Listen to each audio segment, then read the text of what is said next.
Assalamualaikum warahmatullahi wabarakatuh. Apa kabar Ananda? Tetap semangat dan ingat tetap jaga kesehatan. Baik, kali ini Ibu ingin memberikan materi lanjutan tentang ketentuan Undang-Undang Dasar 1945 dalam kehidupan berbangsa dan bernegara. Nah, minggu kemarin kita sudah membahas tentang wilayah negara. Dan perlu Anda ketahui, tetap dipelajari materi-materi yang telah lalu. Dan sekarang kita akan bahas tentang warga negara dan penduduk. Nah, baik Ananda, apa yang dikatakan dengan warga negara Indonesia atau siapa ya warga negara Indonesia itu? Nah, yang dikatakan sebagai warga negara adalah seseorang yang ditetapkan berdasarkan peraturan perundang-undangan. Jadi ada undang-undang yang mengatur seseorang itu menjadi warga negara Indonesia. Nah, Anda bisa membahasnya atau melihat pasal 26 dan pasal 27 untuk lebih jelasnya. Nah, sekarang kita akan lihat bagaimana ya cara memperoleh kewarganegaraan Indonesia. Nah, memperoleh kewarganegaraan Indonesia itu bisa dengan kelahiran, pengangkatan, naturalisasi, dan pernyataan memilih. Nah, untuk yang kelahiran, perlu Anda ketahui ini memakai dua azas. Ada azas ius sanguinis, ada azas ius soli. Nah, kalau azas ius sanguinis, seseorang itu mendapatkan kewarganegaraannya karena turut ayah dan ibu. Jadi kalau ayah dan ibunya warga negara Indonesia, maka si anak menjadi warga negara Indonesia. Jadi ikut dengan kewarganegaraan ayah dan ibunya, itu azas ius sanguinis. Nah, kalau azas ius soli itu seseorang mendapatkan kewarganegaraannya berdasarkan tempat di mana ia lahir. Nah, jadi ada suatu negara yang memberlakukan azas ius soli. Jadi anak yang lahir di negaranya maka dia menjadi warga negara di mana si anak itu dilahirkan. Kemudian cara memperoleh kewarganegaraan Indonesia dengan pengangkatan. Nah, dengan pengangkatan ini bisa saja seseorang yang mengadopsi seorang anak dengan catatan si anak itu masih di bawah umur 15 tahun. Nah, jadi anak akan ikut dengan kewarganegaraan orang tua adopsinya.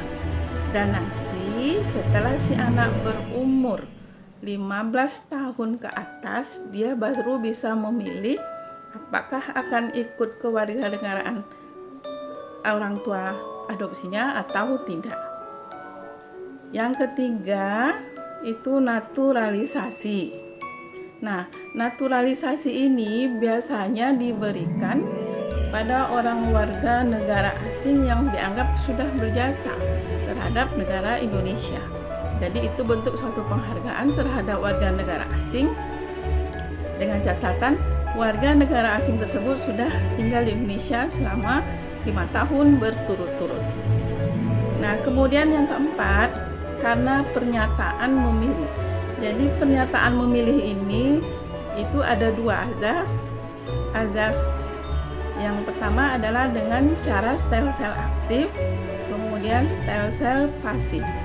Nah, jadi kalau dia memakai stem sel pasif, berarti seseorang itu mendapatkan kewarganegaraan tanpa melalui proses hukum. Ini biasanya diberikan kepada orang-orang yang juga dianggap berjasa terhadap warga negara Indonesia. Jadi larinya nanti bisa kepada yang naturalisasi tadi. Nah, kalau stem sel aktif berarti seseorang mendapatkan kewarganegaraan Indonesia atas permintaannya. Berarti nanti dia akan melakukan suatu proses hukum. Nah, sekarang kita lihat hilangnya kewarganegaraan Indonesia. Nah, hilangnya kewarganegaraan Indonesia ini silahkan Anda lihat pasal 23 Undang-Undang Nomor 12 Tahun 2006. 26. Nah, ini yang mengatur tentang kewarganegaraan Indonesia. Nah, sekarang kita lihat apa-apa saja ya penyebab kehilangan kewarganegaraan seseorang. Nah, yang pertama, seseorang itu akan kehilangan kewarganegaraannya apabila memperoleh kewarganegaraan lain atas kemauannya sendiri. Dan kemudian yang kedua, tidak menolak atau melepas kewarganegaraan lain. Yang ketiga, masuk dalam dinas tentara asing tanpa izin dari presiden. Jadi kalau kita ingin masuk ke dalam dinas ketentaraan suatu negara asing, silakan saja, tapi kita harus mengantongi surat izin dari presiden. Kemudian yang keempat, masuk dalam dinas negara asing. Ya. Nah, jadi maksudnya di sini di dalam undang-undang itu ada suatu jabatan yang memang dikhususkan untuk warga negara Indonesia oleh suatu negara lain, dan jabatan itu memang khusus untuk kita warga negara Indonesia. Itu boleh, dan nanti otomatis kita juga akan kehilangan kewarganegaraan Indonesia apabila kita masuk ke dalam dinas tersebut.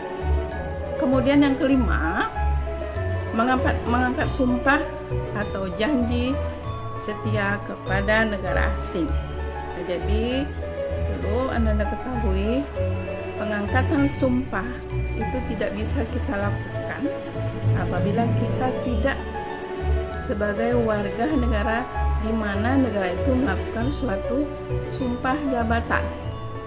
Kemudian yang keenam, tidak diwajibkan turut serta dalam pemilihan suatu yang bersifat ketatanegaraan suatu negara. Nah, jadi misalnya kalau kita berada di negara asing, kemudian ada pemilihan di situ, pemilihan kepala daerah, pemilihan presiden dan lain sebagainya, kemudian kita ikut di dalam pemilihan tersebut, maka itu akan membuat kita kehilangan kewarganegaraan. Kemudian yang ketujuh, apabila kita memiliki paspor, surat yang bersifat paspor atau surat yang dapat diartikan sebagai tanda kewarganegaraan lain atas namanya. Jadi kita memegang dua identitas, misalnya identitas kita warga negara Indonesia satu, kemudian satu lagi kita memegang paspor atas nama warga negara asing. Nah, jadi itu akan kehilangan kewarganegaraan Indonesia.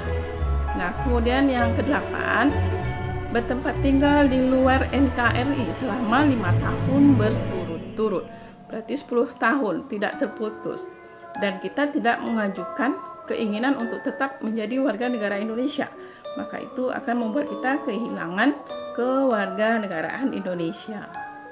Yang terakhir, dinyatakan hilang kewarganegaraannya atas permohonan sendiri dengan catatan si pemohon sudah berusia 18 tahun. Ya, nah jadi itulah hal-hal yang menyebabkan seseorang kehilangan kewarganegaraan. Selanjutnya Ananda, jadi keterangan Ibu tadi, ya, Ananda diharapkan mampu menganalisa apa ya yang akan menjadi tanggung jawab kita sebagai warga negara Indonesia, sehingga kita tidak kehilangan identitas kewarganegaraan kita. Nah, tugasnya Anda perhatikan apa ya yang Anda ketahui tentang naturalisasi, dan menurut Anda apakah naturalisasi ini mempunyai dampak negatifnya? Nah, jelaskan. Jadi Anda ungkapkanlah apa yang disebut dengan naturalisasi sesuai dengan pemahaman Anda. Dan juga nanti apakah naturalisasi ini mempunyai dampak negatif terutama terhadap penduduk warga negara Indonesia atau Anda sebagai generasi muda penerus bangsa. Kita jelaskan itu.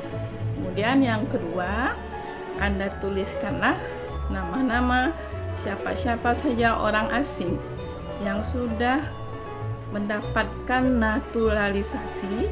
Nah, nanti Anda tuliskan satu nama, kemudian Anda akan menjelaskan di bidang apa dia, sehingga dia dikabulkan permohonannya. Apakah ditawarkan menjadi warga negara Indonesia secara stem cell aktif atau stem cell pasif. Jadi di bidang apa dia? Nah, itu saja Ananda. Silakan Ananda kerjakan tugasnya. Dan terakhir, Ibu ingin berpesan bahwa orang-orang yang berhenti belajar akan menjadi pemilik masa lalu, dan orang-orang yang terus bekerja akan menjadi pemilik masa depan. Nah, jadi maksudnya sebagai pelajar, teruslah belajar, teruslah mencari ilmu, sehingga Anda akan dapat mencapai keinginan Anda, tujuan Anda menjadi orang yang sukses. Demikian saja, mudah-mudahan ini bisa menambah wawasan Anda dan Anda menjadi manusia yang sukses. Hanya itu saja Anda. Assalamualaikum warahmatullahi wabarakatuh.